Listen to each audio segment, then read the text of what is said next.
So they set it up and they You want to just give Jim a quick attention? Okay, welcome everybody. Thank you very much. This is my first build with you guys. So there's a couple of things that you do need to know because there's some differences. One is the tees that you have, some of them have an extra piece. Now, these were donated. We didn't have to buy those, so it was awesome that we got the tees and we got the pipe donated. So if the pipe is not perfect, if it's got holes in it, it came from a project. So I just chopped it up, and so that it was free. And the tees, whether they have the extra piece, I was talking to Jay about it. He said if you wanted to make it a little more elaborate, you could have an extra pipe coming out of it. No, we're only going to be talking about the 3 pipes.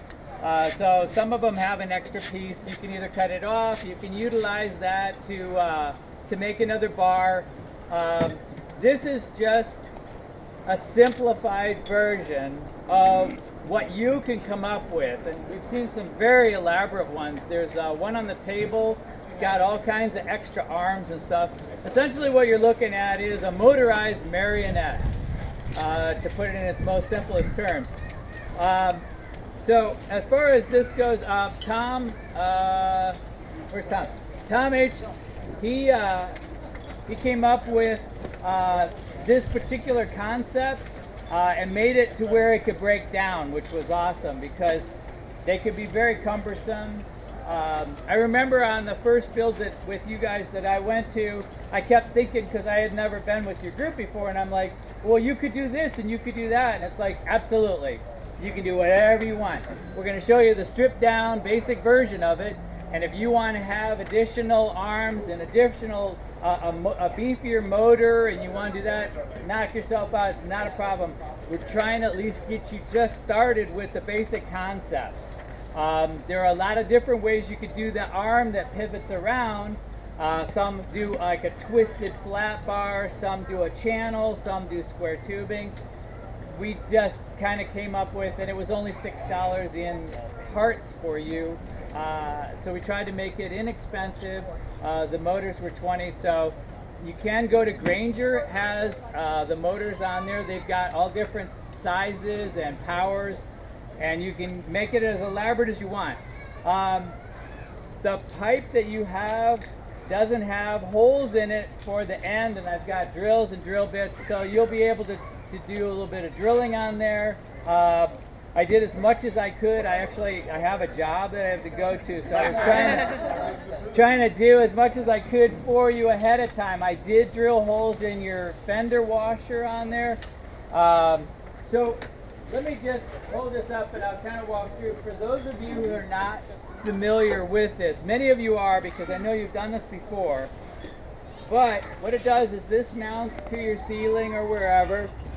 As the motor goes around, it shortens and lengthens these wires. There's 3 of them, and they attach to your spider, your ghost, your chains, your whatever it is. And then as it goes around, the wires are connected to the fender washer, which is the giant washer that has 3 holes in it. That's on the end, and as it goes around, that's what kind of holds your wires attached to this motor arm. So what you have is you have black zip ties. Those are just merely to keep your cord connected onto here. You're going to drill holes to accommodate these long eye bolts, and once again, that's just to keep all your wires away from the center of this motor. We try to extend it out as far as we could so that as it goes around, it's not going to get tangled up. So I provided with you at the last second that little piece of aluminum tubing. What that is for is a spacer for the end of this to keep the fender washer and all your strings underneath the motor as it goes around. Instead of worrying about using these nuts and stuff on there, you can use that spacer and it'll give you a little more push to this whole piece here. The channel bar that you have, we're going to drill some holes in that too. So as we've done before, we can line up, or you can do it at home. You have 2 screws in there. We're going to put 2 holes in this one pipe to mount your motor to it. I got a brand new drill bits. It should go sharp. It should go fast. I've got an electric as opposed to the battery powered. Should be able to plow through this stuff pretty quick. You've got 3 rings in your bag as well. What those are for is to attach this to the ceiling for you. So you got wires or strings coming down. These rings will allow it to go up to the ceiling, and there's one on each, the end of each pipe. One there, one here, and one back here. And that will allow you to mount it to the ceiling. I got, like this is fishing line. You can get all different tests depending upon how heavy your motor can handle and how heavy the things that you're hanging from it. What I did was, I did bring fishing line. If anyone needs that, you can use that. I managed to find at Walmart black 30-pound test. It's very, very thin, it's black, and it doesn't tend to get as tangled as fishing line. If you've ever been fishing, you know sometimes it just happens. To keep it from being tangled. But this black 30-pound test is perfect because it's black and it's also easy to utilize. It's not shiny like the fishing line. So whatever you want to do, you know, we can start you off with the starter kit. You can get yourself some longer line if you need to. Speaking of fishing, also in your plastic bag, you'll see little brass fishing, whatever they're called. Swivels. Swivels, thank you very much. That has a clip on the end of it so that instead of tying the fishing line to your fender washer, makes it easy. You can just clip it on, just like a safety pin. Clip it on, clip it up, take it off if you want to change things. Easier than tying, probably a lot more sturdier than tying. So that's why those 3 are included in there, and they're to keep your line there, and there onto here. Makes it easy on, easy off. You've got a bolt in your bag. That's this bolt here. We're just going to run that through.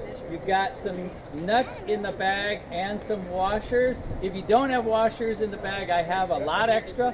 If you don't have anything at all, I do have extra parts, but I tried to make sure that everybody got the same thing in each of the bags. I think the washers may not be not in there. So I have lots of washers. It's not going to be a problem, and we can mess around with that. There are also several people here that are experienced at doing these.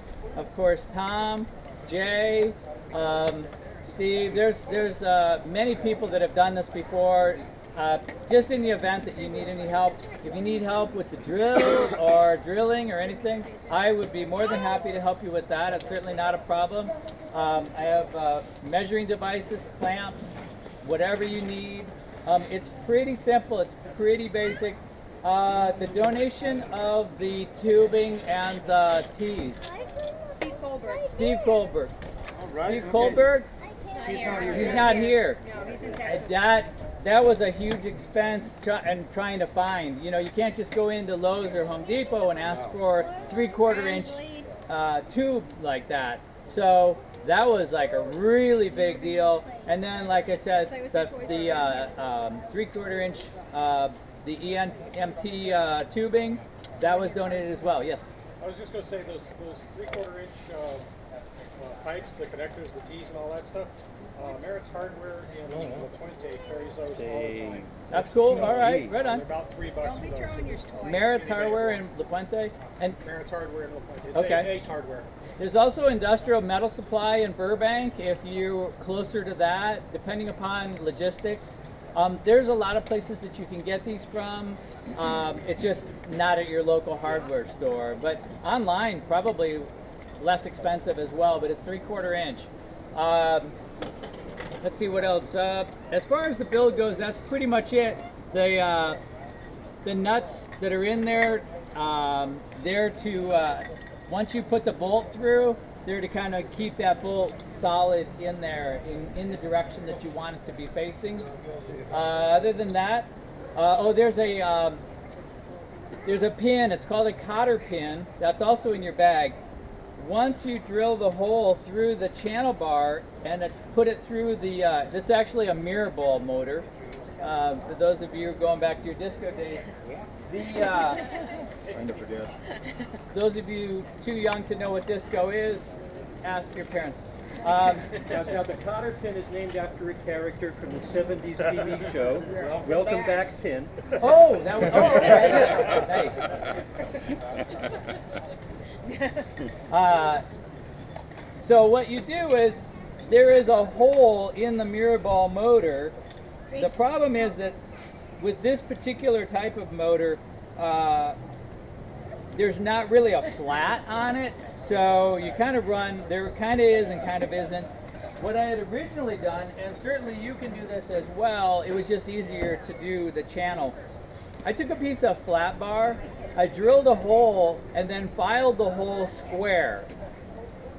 So that actually goes right on there, and then the cotter pin goes in just to keep it from falling off.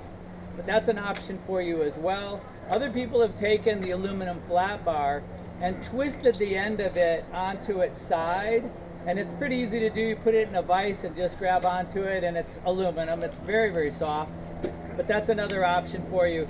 If you want to take a look at the more elaborate ones, there's one on the table here if you're not familiar with it. But that's just different ways of connecting this bar, and all this bar is spinning around with the motor to lengthen and shorten your lines. So is there any questions regarding any of this so far? Okay, so as far as what hangs on the end, that's totally up to you. Some people have done ghost spiders, whatever. These are have these little clips, but they're depending. You could use a safety pin if you were doing a ghost and just kind of pinning that at the end to the fabric. But as this spins around, these will raise up and lower. And so if you can imagine, in 3 different points at 3 different times. So the thing is kind of like a marionette. It'll be animated like that. So depending upon the motor, as far as the speed or whatever goes, and that's pretty much it. So, yes, yes. No one continuous motor, but if I'm doing a prop that I want to be kind of erratic, Herky jerky. yeah, would I just have to swap out motors or Tie knots in the wire. tie nuts in the wire? Yeah. Oh, so that when the it knot would hits, catch. when it hits here, it'll pop. The knot will like catch for a moment. I don't know. Wouldn't that just break the line after a while? Yeah. Okay. You have to have sufficient weight to get past probably pulsing your motor. Okay. So in answer to your question, I think it's all about the motor, how fast it's going around, how you know, some of them are different power, so that depending upon what your you know, as far as that goes, the line, that's 30-pound test, so I can't imagine you're going to put anything more than 30 pounds on the thing. But the good part about that is that as it's going through this eye bolt, it is stressing the line, you know, so a more substantial test would be good, so that you won't have that wear on it. It would tie in control board. Specifics regarding electrics or any of that kind of stuff, somebody like Steve would be a good person to ask, or any of the people that are a little more experienced. But there are definitely options. This is just basically to kind of get you started, and you can make the tubing also, you can make it as long or as short as you want. The thing with the shorter tubes is you get more action. You can imagine the longer the tubes are, the longer it's going to take to pull up and go down. So if you use shorter tube, you will get more animation, and if you use a longer tube, you will get a slower and not as much animation out of whatever it is that you've got dangling from this. Anybody else? Okay, excellent. I will be more than happy to help anyone with drilling, holes in the tubing, questions. I have a lot of Sharpies here if you want to make marks on the tubing as far as where it's going to be drilled or whatever. Any questions? Also, there's a handout. Thank you to Jay. Jay did the recipe and also the step-by-step instructions. Should pretty much take you through it and any of the other things. Thank you, Jay, for doing the handout. And I'm glad I could be a part of this. Thank you very much. This is a great group. Thank you. Thank you. Yes.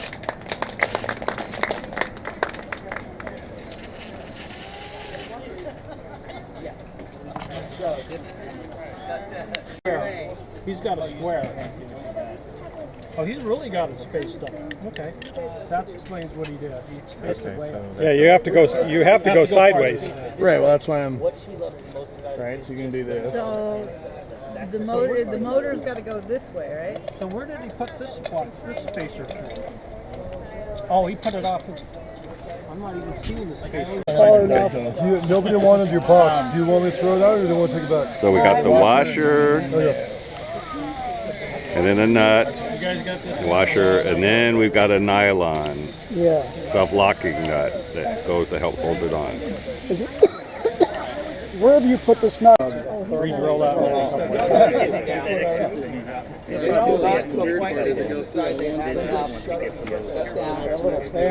That would be difficult to work with. You need to ring it out a little bit? Maybe just because of a burr or something? And so it's like, as soon as you get that out, I was like, okay, this next week. Right. What you might find is He goes to try turning it the other way.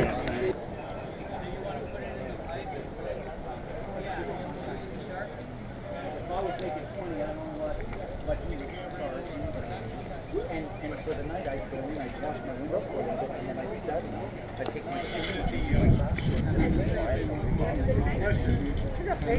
Looking at these screws yeah. going into here.